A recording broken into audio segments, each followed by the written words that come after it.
for the fans. The glory for the pinstripes. Yo, listen up, because the silence hovering over the Bronx lately has been deafening, at a total contrast to the electric buzz we usually get during spring training. But today, finally, the stove flickered a little bit, and we gotta break this down with a clear head. While everybody else is obsessing over the big fish in the free agent pool, Brian Cashman and the front office decided to look south of the border, specifically to the Mexican League, and they brought home the 2025 MVP Nick Torres, a move that might look small on the ticker but has some seriously fascinating stats we need to dissect right now. We're talking about a 32-year-old outfielder who hasn't played affiliated minor league ball since 2018, which, yeah, I know, raises some eyebrows and gets the skeptics talking immediately, but I'm telling you, to look past the surface and focus on the raw data that made the Yankees pull the trigger on this guy. The numbers Torres put up for Union Laguna are straight-up video game stuff, and you gotta respect it.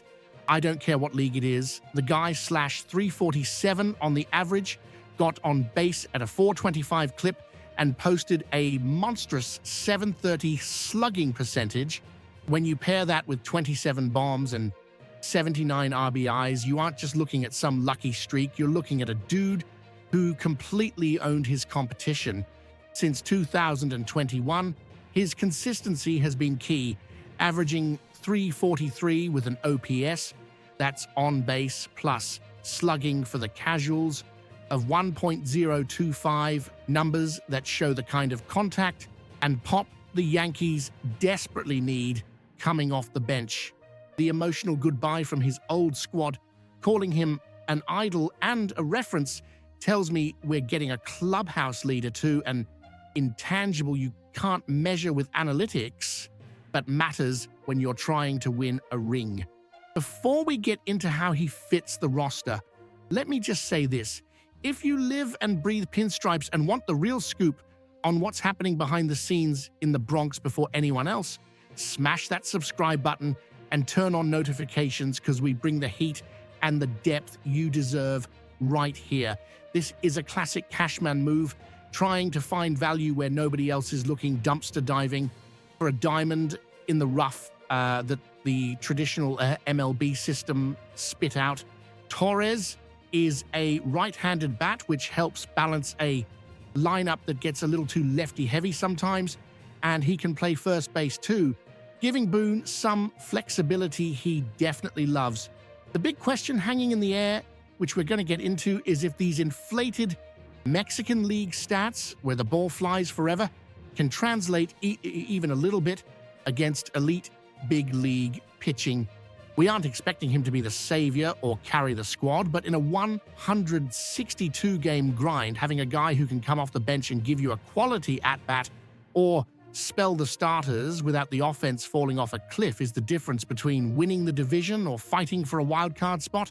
It's a low-risk flyer with some intriguing upside, and now we got to figure out where he fits in the outfield puzzle for the 2026 season. All right, let's keep it real and look at the big picture here, because signing Nick Torres doesn't happen in a vacuum.